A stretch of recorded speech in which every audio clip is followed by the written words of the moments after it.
इन्नल हम्दुलिल्लाह नहमदहु व नस्तईनुहु मन युहदिल्लाह फला मुदिल्ल लहु व मन युहदिल फला हादिय लहु व अशहदु अल्ला इलाहा इल्लल्लाह वहदहु ला शरीक लहु व अशहदु अन्न मुहम्मदन अब्दहु व रसूलहु अम्मा बाद फ़इन्न खैरल हदीस किताबुल्लाह खैर हदी हदी मुहम्मदिन व शर्रल उमूर मुहदसातुहा व कुल्ले मुहदसतिन बिदा व कुल्ले बिदतिन ज़लाला व कुल्ले ज़लालतिन फिन्नार। मुअज़्ज़िज़ सामईन, ज़िलहिज्जा का महीना शुरू हो गया है और बड़ी ईद आने में चंद दिन बाकी रह गए हैं। बकरीद या बड़ी ईद यानी ईद उल अज़हा के मुतालिक मुसलमानों में अहादीस की मालूमात की कमी की वजह से कुछ गलतफहमियां देखने को मिलती हैं। इन गलतफहमियों का अहादीस की रोशनी में मैं अजाला करने की कोशिश करता हूं। हम जब भी कुर्बानी करते हैं, कुर्बानी का जानवर ज़बह करने से पहले एक दुआ पढ़कर नीयत पहुंचाते हैं। ये दुआ कार्ड की शक्ल में या इश्तिहार की शक्ल में मुख्तलिफ मदरसों की तरफ से तकसीम किए जाते हैं। ये नीयत पहुंचाने वाली दुआ किसी भी हदीस से साबित नहीं है। हाँ, इसके उलट बुखारी शरीफ में ये हदीस आई है, अनस रज़ी अल्लाह अन्हु से रवायत हदीस है कि नबी सल्लल्लाहु अलैहि वसल्लम 2 चितले मेढे कुर्बानी किए। मैंने देखा आप अपना पांव उनके मुंह के एक जानिब रखे हुए बिस्मिल्लाह अल्लाहु अकबर कहकर अपने हाथ से ज़बह कर रहे थे। मार्केट में राइज कुर्बानी की दुआओं के मुतालिक उलमा को यही कहते हुए सुना गया है कि ये दुआ कुरानी आयात से साबित है। इस दुआ में अल्फाज कुरान के हैं।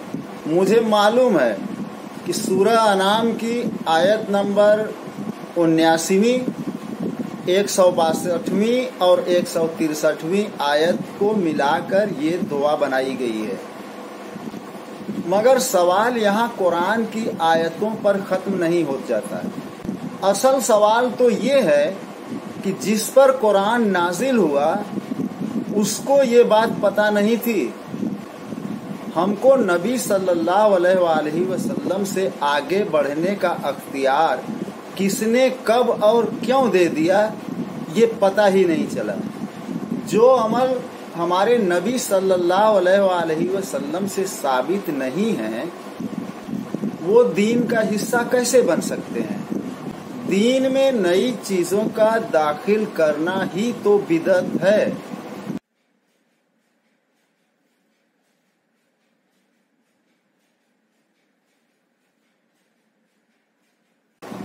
और दूसरा मसला है खसी जानवरों के कुर्बानी करने का मसला। कुछ लोगों का ये मानना है कि खसी यानी बधिया जानवरों की कुर्बानी जायज़ नहीं होती, और वह लोग इसकी दलील में ये बताते हैं कि जानवर को खसी करने से उसकी जिनसी कुव्वत फौत हो जाती है, लिहाजा ये बहुत बड़ा ऐब है जिसकी वजह से जानवर को ज़बह करना जायज़ नहीं है। अब इनको कौन समझाए कि जानवर को ज़बह करना है, यहाँ उससे नस्ल नहीं चलानी है। बुखारी और मुस्लिम में तो इसकी तफसील नहीं आई है, मगर दीगर अहादीस की किताबों में ये जिक्र मिलता है। बरा बिन आजिब रज़ी अल्लाह अन्हु से रवायत हदीस है, नबी सल्लल्लाहु अलैहि वसल्लम से पूछा गया कि वो कौन जानवर हैं जो कुर्बानी के काबिल नहीं हैं, तो अल्लाह के नबी ने 4 जानवरों की तरफ इशारा करके फरमाया। पहला, ऐसा लंगड़ा जानवर जिसका लंगड़ापन साफ जाहिर होता हो। दूसरा, काना जो साफ मालूम होता हो। तीसरा, बीमार जानवर जो ज़ाहिर में साफ नजर आता हो। और चौथा, और ऐसा दुबला जानवर जिसकी हड्डियों में गूदा न रहा हो।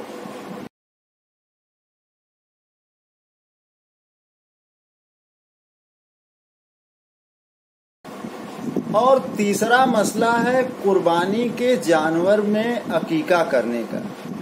अकीका से मुतालिक बुखारी और मुस्लिम शरीफ में हदीसें बहुत कम तादाद में मिलती हैं, और बकिया अहादीस की किताबों में जो हदीसें मिलती हैं उनमें साफ तौर पर लिखा हुआ है कि लड़के के लिए 2 जानवर, बकरा हो, गाय हो या ऊंट हो, और लड़की के लिए 1 जानवर।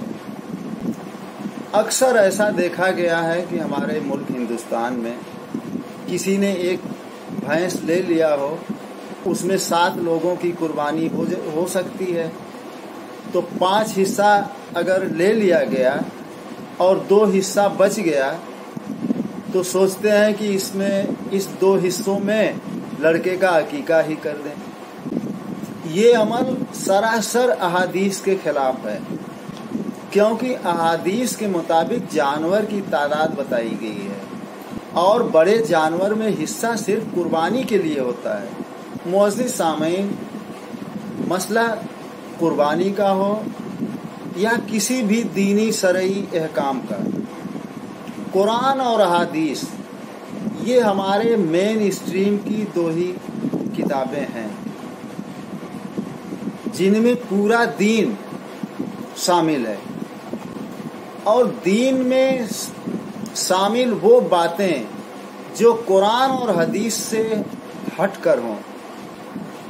और जैसा कि मैंने अहादीस पढ़ी थी, उसका मफहूम भी यही है कि दीन में हर नई चीज़ दाखिल की गई बिदअत है, और हर बिदअत गुमराही है, और हर गुमराही आग की तरफ ले जाने वाली है।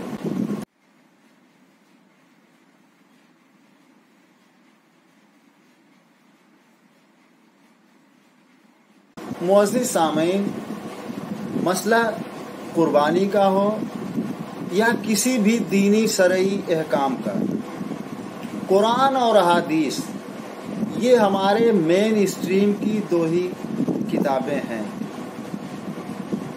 जिनमें पूरा दीन शामिल है। और दीन में शामिल वो बातें जो कुरान और हदीस से हटकर हों। और जैसा कि मैंने अहादीस पढ़ी थी, उसका मफहूम भी यही है कि दीन में हर नई चीज़ दाखिल की गई बिदअत है, और हर बिदअत गुमराही है, और हर गुमराही आग की तरफ ले जाने वाली है। मुअज़्ज़िज़ सामीन, मैं इसी के साथ अपनी बात ख़त्म करता हूँ। अगले क्लिप में इंशाअल्लाह दोबारा मुलाकात होगी। अस्सलाम वालेकुम रहमतुल्लाह व बरकातहू।